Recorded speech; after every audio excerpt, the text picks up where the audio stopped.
The promotion of entrepreneurship is widely advocated in our society, but the contribution of ethnic minority and migrant communities to UK PLC remains underappreciated. These groups are amongst the most entrepreneurial, yet they struggle for recognition in the academy and practitioner communities. For example, Birmingham-based Cleone Foods was established in 1989 and is now the UK's leading supplier of Jamaican patties. Business started with just 5 staff, producing around about 10,000 patties a week. Currently we're now up to 70 staff, produce anything up to 240,000 patties per week. We supply about 15% of all the supermarkets across the UK, so we have the growth potential. My name is Monder Ram, and I am the Director of the Centre for Research in Ethnic Minority Entrepreneurship, based at the University of Birmingham. The Centre has pioneered several nationally acclaimed knowledge exchange initiatives. My colleagues and I have made it our mission to ensure that minority entrepreneurship is at the heart of social science and business research. One of our key tasks is to share our research with a wide range of stakeholders to promote greater understanding of ethnic minority entrepreneurship.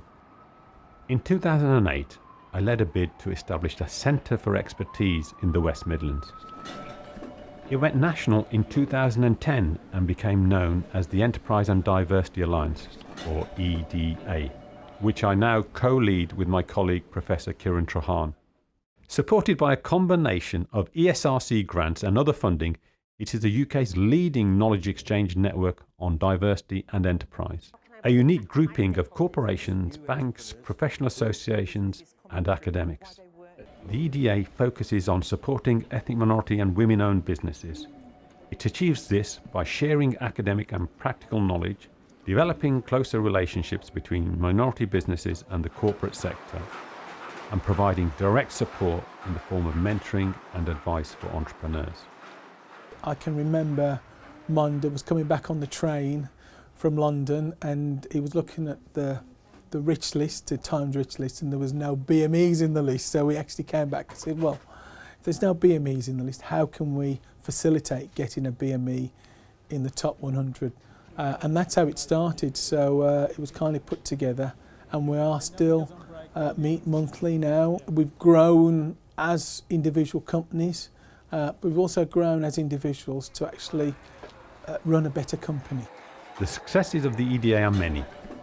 They include improved engagement between the banking sector and minority businesses, and promoting shared responsibility for diversity and enterprise with institutions not used to collaborating. An influential UK government report on inclusive business support adopted many of the EDA's recommendations on engaging with minority enterprise. The EDA was cited as an exemplar by the OECD and also highlighted by the European Commission in a report on good practice in supporting migrant entrepreneurship. No other nationally recognised resource is promoting good practice when it comes to diversity and enterprise.